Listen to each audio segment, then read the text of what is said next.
117 and 84 roll with the complimentary plays here on the Video Report over the past 103 days. Took a split in college football the past couple nights, giving you a winner on Temple over East Carolina on Thursday, unfortunately losing with Tulsa last night. But three more comp plays coming your way in just a moment. The Pac-12 game between Washington State and Arizona, the non-conference showdown in Baton Rouge between LSU and Western Kentucky, and an early game between Cincinnati and UConn. That's coming your way in just a moment. Quick props going out to Trace Adams yesterday. 2,000 star double your wager winner, number 2 in a row, and he scored easily with the Memphis Tigers last night, and you got it as the half price play of the day. This being Saturday, you know the drill, guys. Each and every Saturday over the past 4.5 years, I've given you a money-saving discount coupon code that could potentially save you hundreds of dollars off your total purchase price, and today is no different. That coupon code is 23%.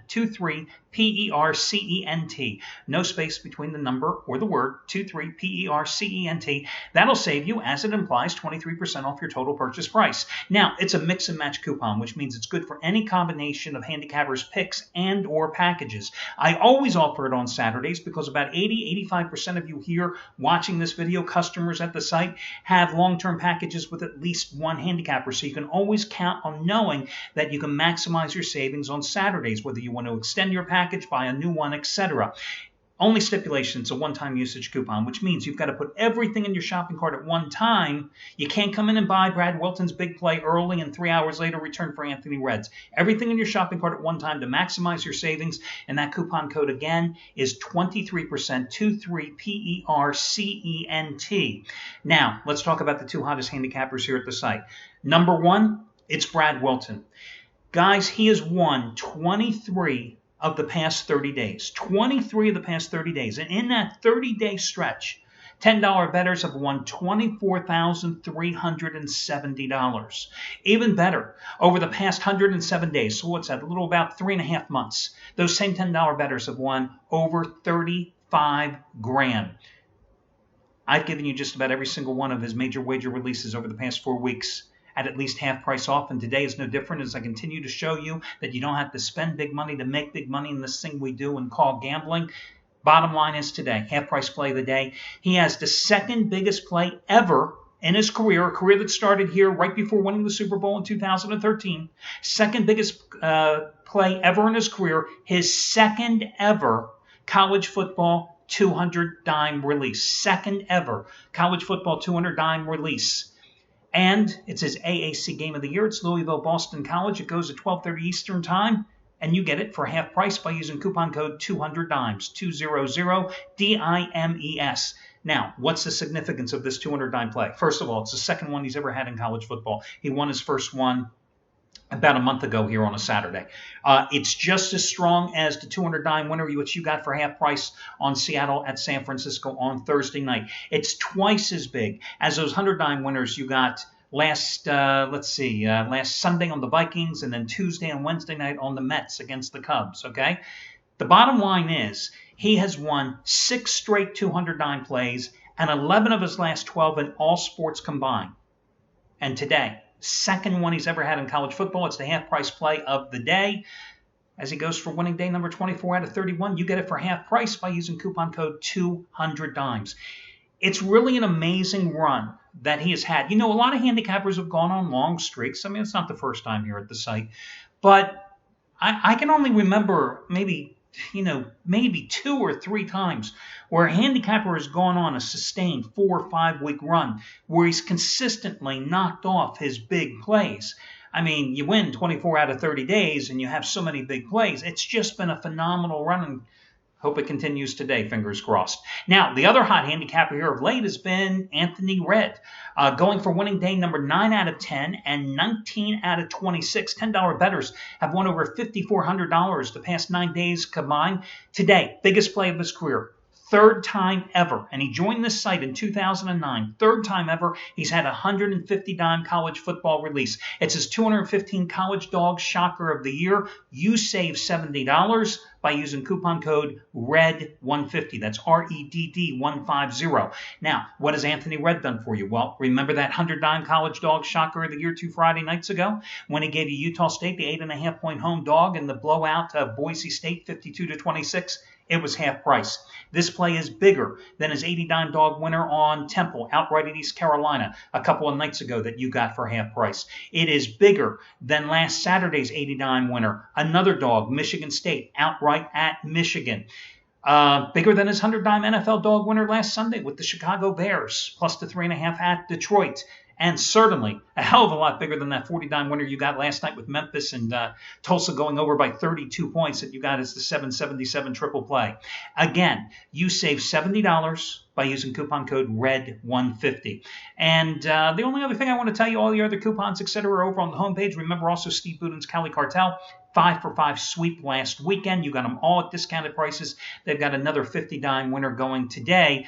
Your late game on your card in the Pac-12 between Stanford and Washington.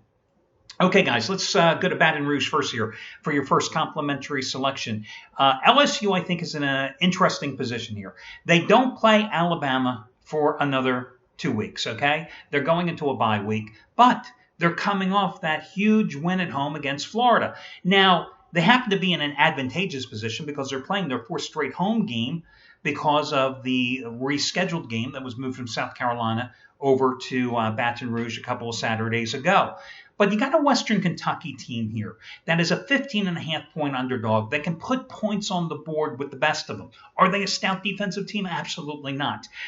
So it's an interesting spot. I saw one of the players for Western Kentucky say that to them, this is bigger than a bowl game because they're going to be playing in front of 102,000 fans Saturday night, where, as Les Miles once said, dreams go to die, and that's at Tiger Stadium in Baton Rouge.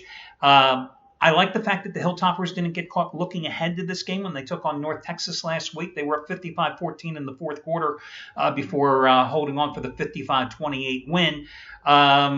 They played, last Thursday, so they've had 2 extra prep days for this one. They opened their season with a 14-12 win at Vandy. They did lose 36-33 at Indiana, so that tells you something about their defense. They can't stop the run, and that's what LSU is going to do here today with Leonard Fournette, of course. But the problem with LSU is they're not a great double-digit favorite. 8-13. Their last 21 times they have laid double digits. The Hilltoppers are a very opportunistic team. They're second in the nation in terms of takeaways with 19 on the season. They're 7-2-1 against the spread in their last 10 games. They've got a quarterback, a fifth-year senior, who is going to probably be in the NFL next year, Brandon Doty, who has passed for 2,700 yards, 24 touchdowns, and only been picked off 4 times this season. And here's the thing. He gets great offensive line protection. He's only been sacked 7 times, even though he's thrown the ball 266 times. 24 touchdown passes. Sounds good, right? But then you have to remember last year he had 49 touchdown passes, okay? Threw for over 4,800 yards last season. He is the number 2 quarterback in the nation right now in terms of passer efficiency. His quarterback rating, 186.4. His completion percentage, a little over 74%. So I think also in reading one of the stories that previewed this game in the newspaper that Bowling Green, Kentucky, that covers Western Kentucky, I saw that this quarterback, he said that he wants to atone for his last big step-up game performance, and I'm putting it in my own words, which was a loss at Tennessee back in the 2013 season, a game in which he threw 5 interceptions. I think this is going to be an entertaining game. I just can't imagine that an LSU team that was lackadaisical against Eastern Michigan at home, that let South Carolina hang around for 3 quarters a couple weeks ago in a make-up home game, is going to come out here and pummel somebody a week after taking care of business and handing Florida its first loss of the season, and a week before a bye week and before it eventually takes on Alabama. I just think it's a difficult sandwich situation. 15.5 points, a hell of a lot of points. So I'm going to go with Western Kentucky in this spot. Your next game, you got Arizona hosting Washington State. Now, Mike Leach's Cougars are a 6.5-point underdog. They're coming off back-to-back wins in Eugene against the Oregon Ducks, at home against Oregon State. They won those games convincingly. I mean, 2 double-digit blowout wins. 52-31 at home against the Beavers, and the game wasn't even that close. 45-38 upset in Eugene against the Ducks. This is still the team that also, I think, lost to, who did they lose to in their season opener? Portland at home, right? So you never know what you're going to get with Washington State. What you do know, however, is right now that they've got a quarterback that is on a red-hot roll. Luke Falk, 6 touchdown passes in 7 possessions in the first half against Oregon State at home last week. 72.3% completions, 21 touchdown passes, over 2,300 yards, only 4 interceptions. Against Oregon State, I mean, not only the 6 touchdown passes, but 39 for 50 for 407 yards. But how about the game he had at Oregon against the Ducks, who were heavily favored in that game? This guy went 50 for 74. 50 for 74. He threw the ball 74 times, okay? 50 for 74 for 505 yards and 5 touchdown passes in that game. I'd say he's a little hot. He's thrown for over 389 yards in 4 of the past 5 games. You got an Arizona team that can't play any defense. Arizona has played 22 different guys on defense so far this season. 22 different guys. They haven't had the same starting lineup in any consecutive game this year. All their problems started when they lost their All-American linebacker, Scooby Wright. He's been in and out of the lineup all season long with various injuries. They've got another starting linebacker that's doubtful. They've got 2 guys in the secondary that are questionable, doubtful because of a hamstring and a concussion. They're both starters as well. So Washington State's going to put points on the board. And the interesting thing with the Cougars is they've also been running the ball more effectively here of late. Now, Arizona, Rich Rod's team, plays no defense. Their offense kind of got untracked last week when they rallied for the win at Colorado. A new Solomon, who missed a couple of games with a concussion, is back in action. He's the good passer, 13 touchdown passes, 0 interceptions, over 62% completions. But he's also been alternating a bit as they've been running some of the spread option attack that Rich Rod has always favored, going with Gerard Randall, a senior who, I'm telling you, he can't throw the ball at all. He is a dreadful passer. 95% of you out there have better touch on deep balls and short passes even than this guy. Just an awful guy. He throws 98-mile-per-hour fastballs with the football when a guy's running a little, 5-yard route. That's how bad he is. But he's a tremendous athlete. He's a very good runner. He's averaging 11.1 yards per carry. He's already run for 534 yards. So in this particular spot, I'm looking at Arizona. Yeah, they can score some points. They can give up some points. And I thought, Washington State plus the points is the way to go. But then I thought more about it, and I looked at the total in this game, and I'm looking at 74.5. What is the difference between this game and the Memphis-Tulsa game last night? Not a hell of a lot.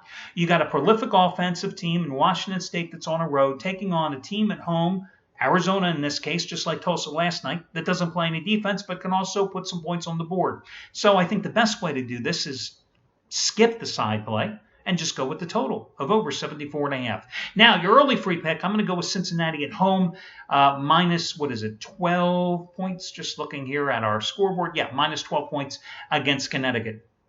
Cincinnati has a quarterback controversy right now. Gunnar Kiel is now back and healthy, but they've started the freshman Hayden Moore the past couple of games. He was awful at BYU in the Bearcats' last game. Who's going to start this one? Well, Tommy Tuberville didn't make that known. It could be one of those surprise starting announcements at game time here. The one thing I do know, however, is the Bearcats can certainly put points on the board. What we also know is that Connecticut, or the Bearcats, can't stop anybody. They have no pass rush, which plays into Connecticut's hand. The thing that hurts Connecticut in this game, they have struggled offensively other than a road blowout of Central Florida, which, hey, Central Florida hasn't won a game this season. They've struggled offensively because they just can't run the ball. So you have a Cincinnati team that can't stop the pass. You have a Connecticut team that can only manage to move the ball through the air. But you have a better balanced Cincinnati offense. It doesn't matter which quarterback is running the show. If it's Gunnar Kiel, listen, he's the better passer. If it's Moore, he's a dual-threat quarterback. So you also have a Cincinnati ground game that's getting healthier as each week of the season progresses. They're coming off that 38-24 loss at BYU 2 Fridays ago, a game where they were up 24-17 early in the fourth quarter before BYU reeled off 21 unanswered points. But remember in their last home game, they upset Miami of Florida, won the game outright by 11, 34-23 as a 7-point dog. What did the Huskies do in their last game? They couldn't follow up the victory against Central Florida. They came home against South Florida, and what happened? They lost the game 28-20. I just don't believe in Connecticut. Some people say, oh, this line is too high. I think it's pretty fair. I mean, I think that with Cincinnati, with their offensive quick strike potential, I think laying 12, 13 points is the right way to go here, and that's why I'm going to go with them as your final free selection today. So it's going to be Cincinnati laying the points at home, Western Kentucky plus the points at LSU, and then I'm going to take the Washington State game to go over the posted price. That'll do it, guys. Best of luck to you all, and I'll catch you again tomorrow when we do this one more time.